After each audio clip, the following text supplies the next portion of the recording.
Hello friends, welcome back. So let us also take some questions from friction chapter from HCU. Yes. So I hope you have good concepts till now. Whatever I have taught you have seen in the videos. So it is question number 24. Question number 24 from page number 98. Okay. And this is how the question is. This is how the question is. Small m, capital M, mu. Friction coefficient between two blocks is mu, floor is smooth. Maximum force F that can be applied without disturbing the equilibrium. So maximum force which can be applied. So if I draw the FBD, this is the most important thing, drawing the FBD, mg, n1, n1, okay. Capital Mg, n2. So this was already there. Once you apply the force, there comes tension and friction also stops, mu n1.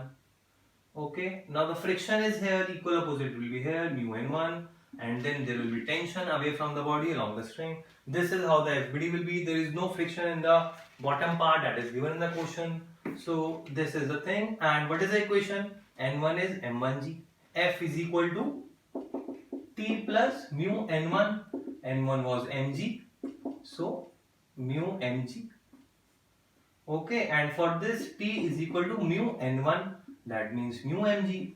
So F becomes 2 mu mg, that means 2 mu mg can be applied on it without disturbing the equilibrium. For question number 24, yeah, this is the answer.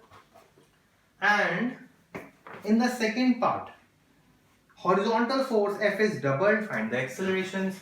Now if F is doubled, so if F is doubled and we have to find the acceleration, so I am erasing it. Erasing this part.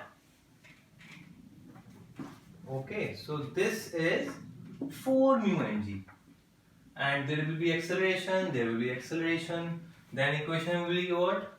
F minus T minus mu n1 is equal to mass into acceleration, mu mg, m into a. For this, T minus mu mg is equal to capital M into a. We substitute the value. So 3 mu mg. Okay. So 3 mu mg is equal to ma plus t. T is how much? Ma plus mu mg. So it becomes 2 mu mg, m plus m into a, and a comes out to be 2 mu mg by m plus m. Let us check for question number 24. Yeah, this is the answer. So this is the acceleration in the opposite direction. So simple. I don't think I have broken any law or property, and that is what you also have to do. Okay. So let us take one more example. So I am just taking this example along with the first class that we have already discussed, so that you can have a gist of how to proceed ahead in the questions. Question number 21. This is how it goes. This is how it goes. A man is there. Yeah, so I'm not a very good painter or whatever, so don't laugh, okay? So this is how the diagram will be. This is the diagram. Capital M and small m are the masses. So you can read the question. I think it's a good diagram, yeah. So you can read the question. Friction between the board and the floor is mu. So here it is mu. But find the maximum force man can exert so that the board does not slip. Maximum force it can apply, that means tension you have to find so that it does not slip. So what do? You again draw the FBD. So capital Mg. Yeah, T and normal reaction. Now see, the man is not slipping. There is no relative motion between man and small m. So there is no quotient of friction between them. There is no quotient of it. Yes. Again, if we draw the FBD of small mg, normal, and from the ground, let us take n1, and then it is t. Okay. And once it starts moving, there will be friction. How much? Mu n1, not n, because n1 was something which is between small m and ground. So friction will depend upon n1, not n. Okay, so this will be the FBD.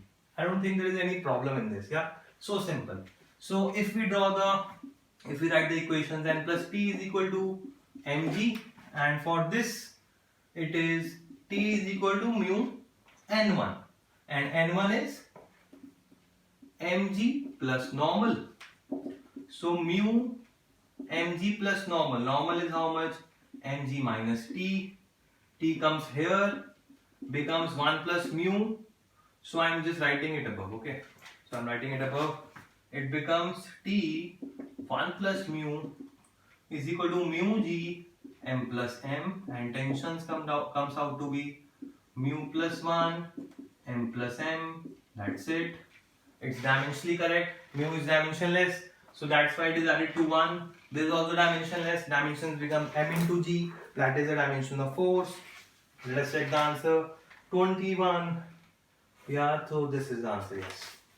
So this is how you have to solve the question. I have just taken 2 questions along with the basic theory that we have already studied in the previous video, so that you can proceed ahead. Yeah, that's it. That's all you have to do in everything, PCM or PCB.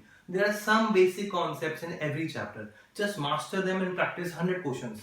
That's it. Yeah, so there is nothing to worry about only.